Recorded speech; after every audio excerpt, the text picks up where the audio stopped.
Friends, welcome to my channel. आपण आज बनवूया आंबा नारळ लाडू। अगदी सोपी रेसिपी आहे। पहिल्यांदाच तुम्ही करत असाल तरी सुद्धा तुमचे लाडू परफेक्ट होणार। फक्त जे सारणाचं प्रमाण आहे ते व्यवस्थित लक्षात घ्या। आंब्याचं सीझन चालू आहे, घरोघरी आंब्याचे वेगवेगळे पदार्थ बनवले जाते, त्यातीलच हा वेगळा पदार्थ आहे। नक्की बनवून बघा। रेसिपी अगदी सोपी आहे। त्यासाठी मी इथं 3 आंब्याचा पल्प काढून घेतला होता। पाणी न घालता फक्त आंब्याची प्युरी काढून घेतली आहे। चांगला घट्टसर असा पल्प काढून घेतला। त्यामध्ये अर्धी वाटी दूध घातला आहे। मिक्सरच्या भांड्यात घातलं आणि याला फिरवून घ्यायचं, म्हणजे आपला जो आंब्याचा पल्प आहे तो छान एकजीव होतो दुधामध्ये।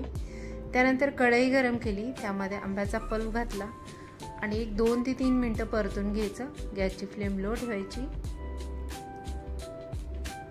यामध्ये पिठी साखर घातली आहे। मी पूर्ण लाडू करण्यासाठी 1 वाटी पिठी साखर घातली आहे, पण ती व्यवस्थित मिक्स व्हावी म्हणून आधी अर्धी वाटी घातली आणि त्यानंतर परत अर्धी वाटी घातली, जेणेकरून साखरेच्या ज्या गिठळ्या आहेत त्या तयार होणार नाही आणि छान एकजीव असं हे मिश्रण तयार होईल।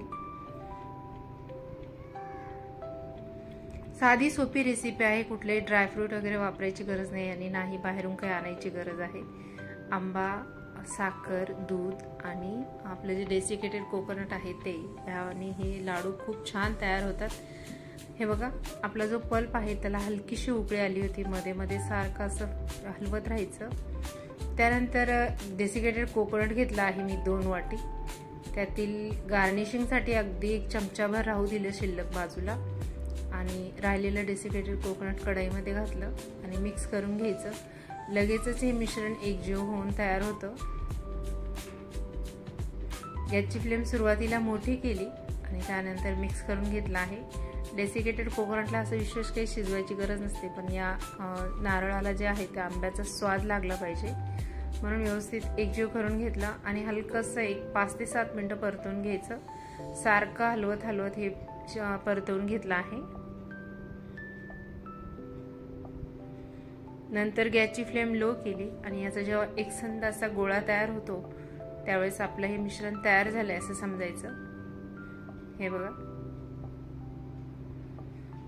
याच मिश्रणाचे आपण लाडूच्या ऐवजी वड्या सुद्धा थापू शकतो, त्या सुद्धा या छान तयार होतात। त्यानंतर तयार झालेलं मिश्रण मी एका ताटामध्ये काढलं आणि गार होण्यासाठी ठेवून दिलं।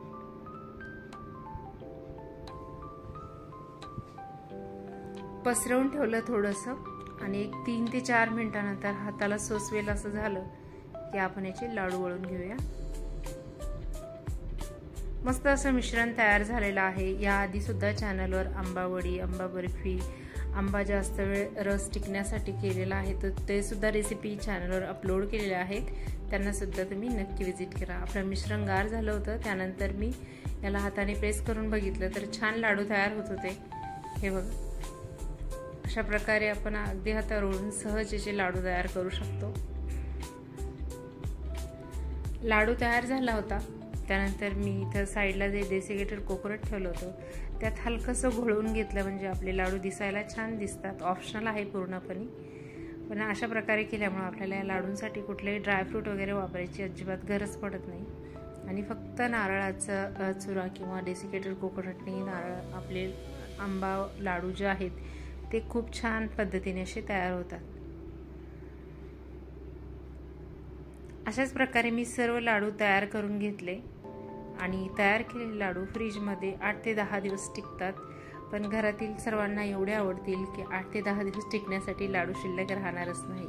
बनवून बघा, अगदी सोपी रेसिपी आहे। अगदी तुम्ही व्हिडिओ संपल्या लगेचच फक्त डेसिकेटेड कोकोनट आणून लाडू तयार करू शकता आणि आंबा तर घरोघरी आता सध्या अवेलेबल आहेत, त्यामुळे नक्की बनवून बघा आणि मला कमेंट करून नक्की सांगा तुमची रेसिपी कशी झाली होती।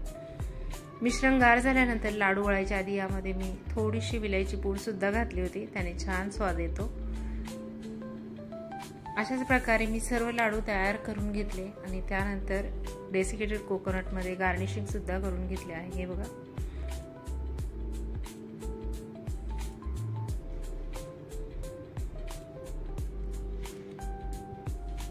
लाडू तयार करून घेतले आणि डेसिकेटेड कोकोनटमध्ये हलकेसे घोळवून घेतले। मस्त असे लाडू तयार झालेले आहेत, बनवून बघा। रेसिपी थोडी जरी आवडली असेल तर नक्की लाईक करा, चॅनल नवीन असाल तर सबस्क्राईब करा आणि सबस्क्राईब केले असेल तर थँक्यू सो मच. परत भेटू आपण नेक्स्ट रेसिपीमध्ये. तोपर्यंत असेच व्हिडिओ बघत राहा, व्हिडिओला लाईक करत राहा. Thank you so much.